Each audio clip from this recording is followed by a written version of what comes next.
So here we are on the brand new Ducati Monster 821.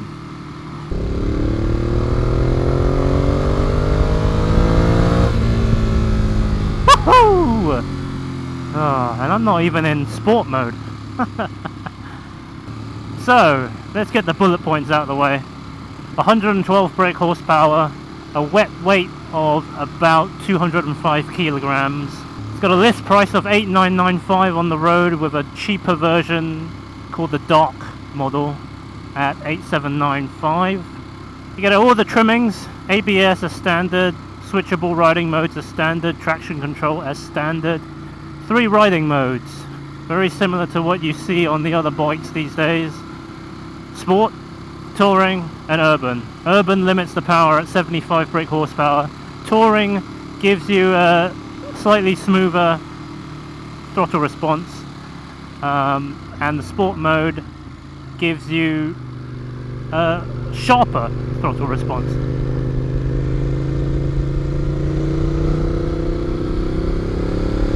Yeah, that's what I like to see. And both of those modes give you the full power, 112.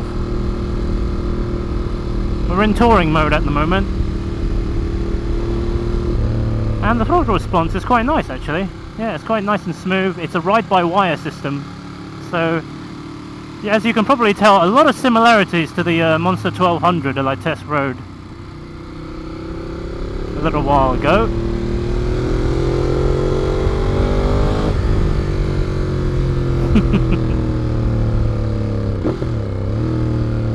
I love that engine note, man. They weren't kidding when they said that this stock exhaust sounds incredible. It really does. And hopefully you can hear it too. If not, just take my word for it. It sounds bloody awesome. I'd be more than happy to just keep this stock exhaust for a while.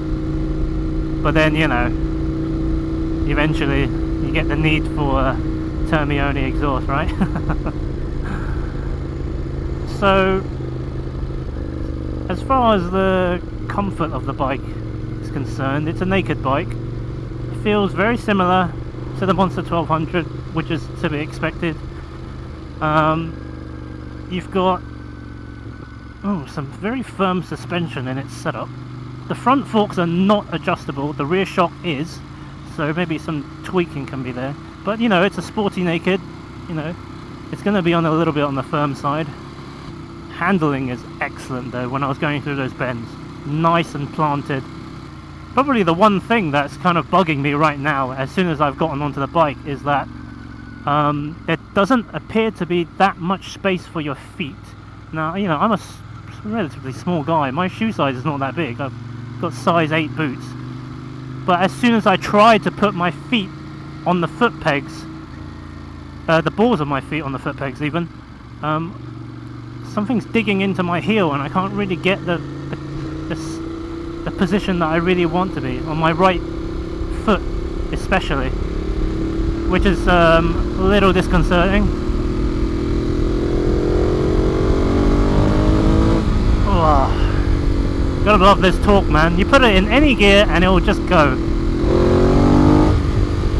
And it will snarl at you when you do it. Ah!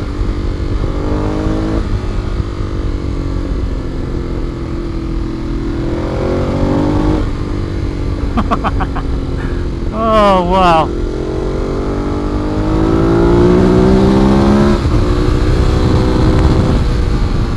Yes! Now that is awesome.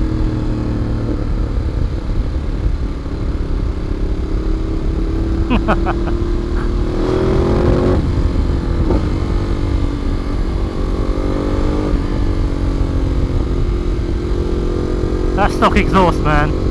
I'm not wearing earplugs. It sounds so good.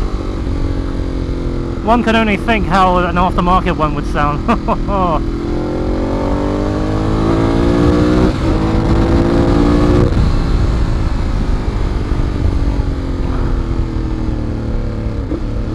Brakes are very good. You get Brembros, standard. Very good feel actually. But I expect nothing less at this price point, you know, just good quality brakes, Brembo or otherwise. This bike, man, it eggs you on to wind it up.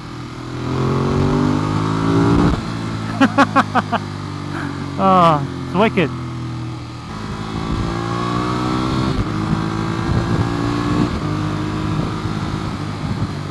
Gearbox is buttery smooth, no problems there whatsoever. As for the other things, I'm going to nitpick here and say that the bike is really vibey. I'm barely gripping the handlebars, and you know, I'm feeling a lot of vibrations in my fingers, my wrists. I mean, looking at the bar ends, there doesn't seem to be that much to it, so maybe fitting some heavier bar end weights might dull the issue, but it's a shame really. I'm not quite sure I'd want to be riding this long distance on the motorway. The mirrors they're okay. They're exactly the same off the Monster 1200 actually. I see a fair chunk of my elbow, but most of it seems fine. You've got an adjustable brake lever and a non-adjustable clutch lever. So I think the first thing I would do buying this bike would be to fit a set of aftermarket levers just to bring it in a little bit closer. But you know, that's not the fault of the bike, that's my fault. So I'm happy to report that the similar ergonomics from the Monster 1200 has been brought onto this bike naturally, but I'm also very pleased to see that Ducati are showing some love to the shorter riders out there. You've got an adjustable seat similar to the 1200, and Ducati provide not one but two extra lower seats for shorter riders to just help their feet get to the ground a little bit easier. And this is great. I love seeing manufacturers do this. I hope more do, but this is a big thumbs up from me to Ducati for giving us shorter riders a little bit of love. I think one of my other nitpicks is that the clutch pointing point is very far out.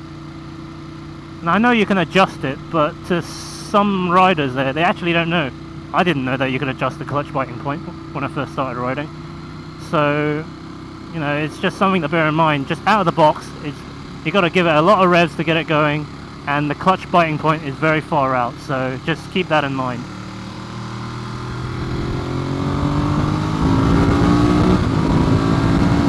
I think a few minor nitpicks that I have also with the bike is that the dash does not have a gear position indicator. It doesn't have a fuel gauge either. Now the gear position indicator isn't, you know, mandatory, but you know, it's a nice to have feature. But the fuel gauge, you know, again, I'm a little bit disappointed. You know, it wasn't on the Monster 1200. It's not on this.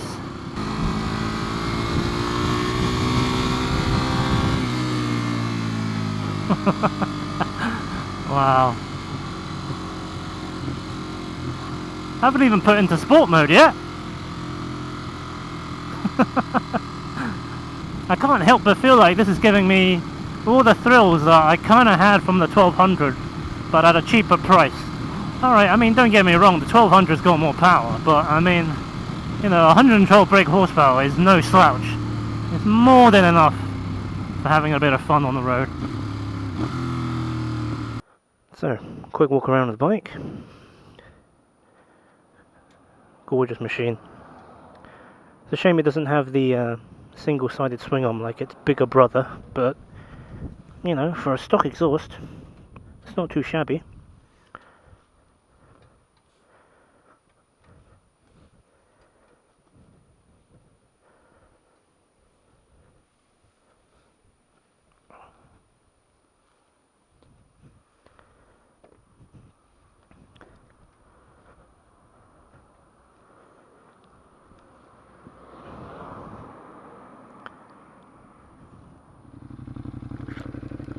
So let's just talk about this dash.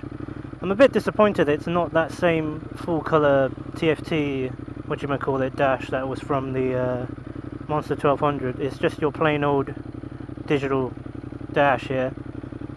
Same one can be found on the 899 Panigale, I think, and the Hypermotard, so, you know, it's a shared component. Got the mode switcher here. That's controlled by the cancel indicator button. So, the Sport, Touring, Urban, but let's put it into Sport and see what this puppy can do. What are the things that you see on the dash? You've got a clock, that time is wrong. You've got engine temperature, ambient temperature, how much ABS and traction control levels. Nice big digital speedo and a analog style rev counter. So, sport mode. Here we go. Whoa! Okay. Definitely much more sharper throttle response. It almost makes the touring one feel vague, actually. Sport mode's where it's at, guys. Ooh, gravel, gravel, gravel, gravel, gravel. Lots of gravel. Yeah. Yeah. Yeah. Yeah. Sport mode is where it's at.